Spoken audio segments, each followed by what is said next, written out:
എല്ലാവർക്കും നമസ്കാരം.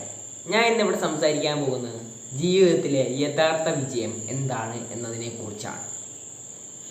നമുക്ക് നോക്കുകയാണെങ്കിൽ പണമാണോ അതോ പ്രശസ്തിയാണോ അതോ രാത്രിയിൽ നല്ല രീതിയിൽ മനസ്സമാധാനമാണ് ഉറങ്ങാൻ കഴിയുന്നതാണോ യഥാർത്ഥ ജീവിത വിജയം എന്ന് നമുക്ക് എപ്പോഴും ആലോചിക്കാറുണ്ട്.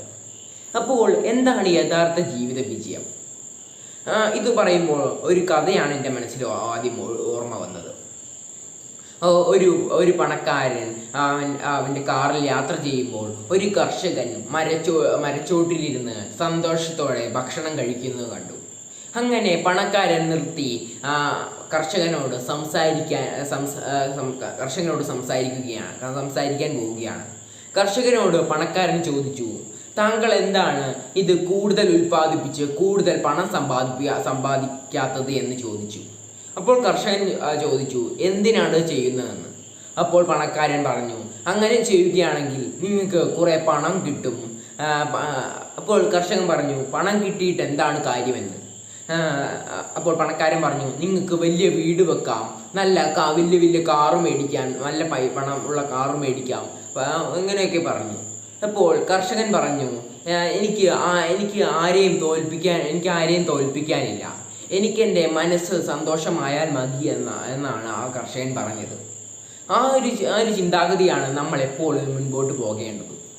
പക്ഷേ ഞാൻ ഇതിലൂടെ പറയുന്നത് പണം സമ്പാദിക്കേണ്ട എന്നല്ല, നമ്മൾ ആരെയും തോൽപ്പിക്കാൻ വേണ്ടി ആയിരിക്കരുത് പണം സമ്പാദിക്കേണ്ടത്. നമ്മൾ ഇപ്പോഴത്തെ കാലത്ത് നോക്കുകയാണെങ്കിൽ പലവരും ആഡംബരത്തിനും അതുപോലെ തന്നെ മറ്റുള്ളവരെ കാണിക്കാനും മറ്റുള്ളവരെ തോൽപ്പിക്കാനും വേണ്ടിയൊക്കെയാണ് ഇപ്പോൾ പല സാധനങ്ങളും മേടിച്ചു കൂട്ടുന്നത്. ഇപ്പോൾ ഉദാഹരണത്തിന് എൻ്റെ അയൽപ്പക്കത്തെ ആൾ വലിയ വീട് വെച്ചു, അതുകൊണ്ട് അതിനേക്കാളും വലിയ വീടായിരിക്കും ഞാൻ വെക്കുക. പിന്നെ അവന് 2 കാറുണ്ട്, അതുകൊണ്ട് ഞാൻ 3 കാറ് ഞാൻ മേടിക്കും, 3 വണ്ടി മേടിക്കും എന്നിങ്ങനെയൊക്കെയുള്ള ഒരു മോശമായ ചിന്താഗതിയാണ് നമ്മുടെ ഇപ്പോഴത്തെ കാലത്തുള്ളത്. അവരുടെ വിചാരം അതാണ് വിജയം എന്നതാണ്. പക്ഷേങ്കിൽ യഥാർത്ഥ വിജയം എന്താണെന്ന് നമുക്ക് നോക്കാം. യഥാർത്ഥ വിജയം എന്നത് നല്ല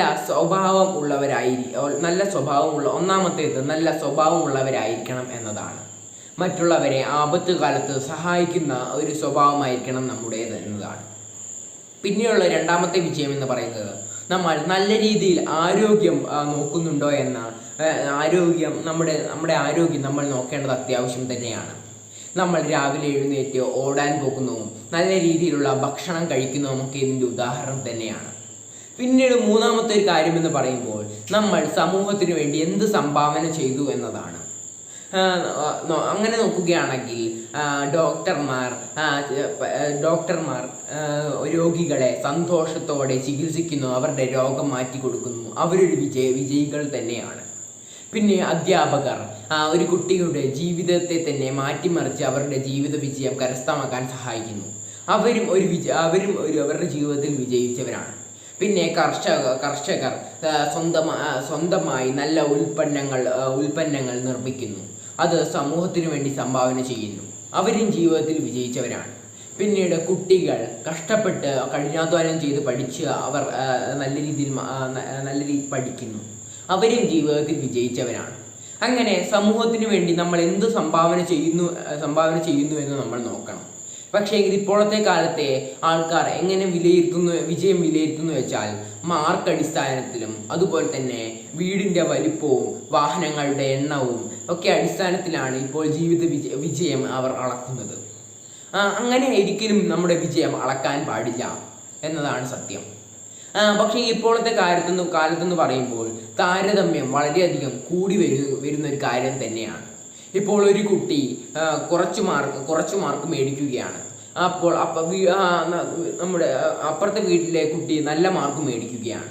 അപ്പോൾ അധ്യാപകരും അച്ഛനമ്മമാരും അവരെ താരതമ്യം ചെയ്ത് പറയുകയാണ്, നിനക്ക് ഇത്രേ മാർക്കുള്ളൂ, അവൻ അത്രയും മാർക്കുണ്ടല്ലോ എന്ന്. ഇങ്ങനെ പലയിടത്തും നമ്മൾ കേൾക്കുന്നത് തന്നെയാണ്. ഇപ്പോൾ നമ്മൾ നോക്കുകയാണെങ്കിൽ ഒരു പ്ലാവ് ചക്കയുണ്ടാവാൻ അതിനൊരു കാലമുണ്ട്. ആ കാലത്ത് മാത്രമേ അത് അത് കായ്ക്കുകയുള്ളൂ.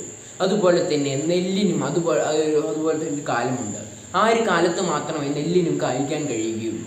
അപ്പോൾ രണ്ടിനും ഒരേ സമയത്ത് കായ്ക്കാൻ കഴിയില്ല. ഇത് തന്നെയാണ് നമ്മൾ അവിടെയും ചിന്തിക്കേണ്ടത്. അവർക്കും എല്ലായ്പ്പോഴും നമുക്കങ്ങനെ ചെയ്യാൻ കഴിയില്ല. ഇത്രയും കാര്യങ്ങൾ പറഞ്ഞുകൊണ്ട് ഞാൻ എൻ്റെ പ്രസംഗം നിർത്തുന്നു. നന്ദി.